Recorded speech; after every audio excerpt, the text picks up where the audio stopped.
സ്നേഹം നിറഞ്ഞ ഗുരുനാഥന്മാരെ, എൻ്റെ പ്രിയ കൂട്ടുകാരെ, ഞാൻ ഈ കലോത്സവവേദിയിൽ എൻ്റെ കേരളം എന്ന വിഷയത്തെ പറ്റി സംസാരിക്കുന്നതിൽ ഏറെ അഭിമാനിക്കുന്നു. കിഴക്ക് പശ്ചിമഘട്ടത്തിലും പടിഞ്ഞാറ് അറബിക്കടലിലും ഇടയിലുള്ള ഇന്ത്യയുടെ തെക്കേ അറ്റത്തെ പരിമിതികളേറെയുള്ള ഈ കൊച്ചു ദേശം ലോക ഭൂപടത്തിൽ എന്നും ഒരു മരതകക്കല്ല് പോലെ തിളങ്ങിയിട്ടുണ്ട്. ഭൂമിയിലെ തന്നെ അത്യപൂർവ പ്രദേശമാണ് കേരളം. ഈ അപൂർവത ലോകം മുഴുവൻ സഞ്ചരിച്ചവർ സാക്ഷ്യപ്പെടുത്തിയ യാഥാർത്ഥ്യമാണ്. പല ദേശക്കാരും അവരുടെ മേന്മയായി സംസാരിക്കാറുള്ള ഒട്ടേറെ സവിശേഷതകൾ കേരളത്തിൽ ഒരുമിച്ച് സമ്മേളിച്ചതിനാലാണ് ദൈവത്തിന്റെ സ്വന്തം നാട് എന്ന മേൽവിലാസം കേരളത്തിൽ സ്വന്തമായത്.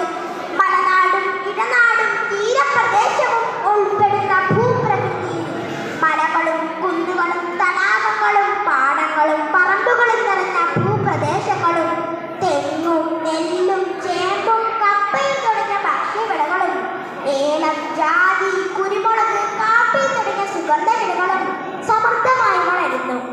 കേരളത്തിലെ 14 ജില്ലകൾക്കും പറയാനുണ്ട് അതിൻ്റെതായ സവിശേഷതകൾ. ദേശ സൗന്ദര്യം കൊണ്ടും സാംസ്കാരിക സവിശേഷതകൾ കൊണ്ടും മാത്രമല്ല, സാമൂഹിക പുരോഗതി കൊണ്ടുമാണ് മലയാളികൾ വ്യത്യസ്തരാകുന്നത്. അടിസ്ഥാന സൗകര്യ വികസനം, സാമൂഹിക ക്ഷേമം, പൊതുജനാരോഗ്യം, വിദ്യാഭ്യാസം, കല, സാഹിത്യം, സ്ത്രീ ശാക്തീകരണം തുടങ്ങിയ എല്ലാ മേഖലകളിലും സമാനതകളില്ലാത്ത നേട്ടമാണ് നാം കൈവരിച്ചത്. 2018 മഹാപ്രളയം, തുടർന്ന് വന്ന കോവിഡ് മഹാമാരിയും എല്ലാത്തിനുമുപരി ഈ 2024 നാം അഭിമുഖീകരിച്ച ഏറ്റവും വലിയ ദുരന്തമായ വയനാട് ഉരുൾപൊട്ടൽ നാം അതിജീവിച്ചത് ഒറ്റക്കെട്ടായി നിന്നുകൊണ്ടാണ്. സർക്കാർ സംവിധാനങ്ങൾക്ക് കാത്തുനിൽക്കാതെ മലയാളികൾ ഒറ്റക്കെട്ടായി ഉണർന്നു. പരസ്പരം സഹായങ്ങൾ കുറിച്ചു. ഇത്രയേറെ സദ്ഗുണങ്ങൾ നമ്മുടെ നാടിനുണ്ടെങ്കിലും ചില കാര്യങ്ങൾ എടുത്തു പറയാതിരിക്കാൻ കഴിയില്ല. 2018 മുതൽ കേരളത്തിൽ കണ്ടുവരുന്ന പ്രകൃതി ദുരന്തങ്ങൾ നാം നമ്മുടെ പരിസ്ഥിതിക്ക് മേൽ നടത്തിയ കടന്നുകയറ്റങ്ങളുടെ കൂടി ഫലമല്ലേ എന്ന് നാം ചിന്തിക്കേണ്ടിയിരിക്കുന്നു.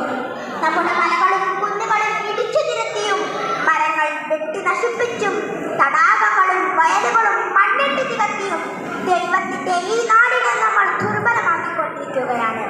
കൂടാതെ ആരോഗ്യ മേഖലയിൽ ഏറ്റവും മികച്ച റെക്കോർഡുള്ള നമ്മുടെ കേരളത്തിൽ ഇന്ന് ജീവിതശൈലി രോഗങ്ങളുടെ വർധനവ് വലിയ ഭീഷണിയായിക്കൊണ്ടിരിക്കുകയാണ്. മദ്യവും മയക്കുമരുന്നും അരങ്ങുവാഴുന്ന ഒരു സമൂഹമായി നാം മാറിക്കൊണ്ടിരിക്കുകയാണ്.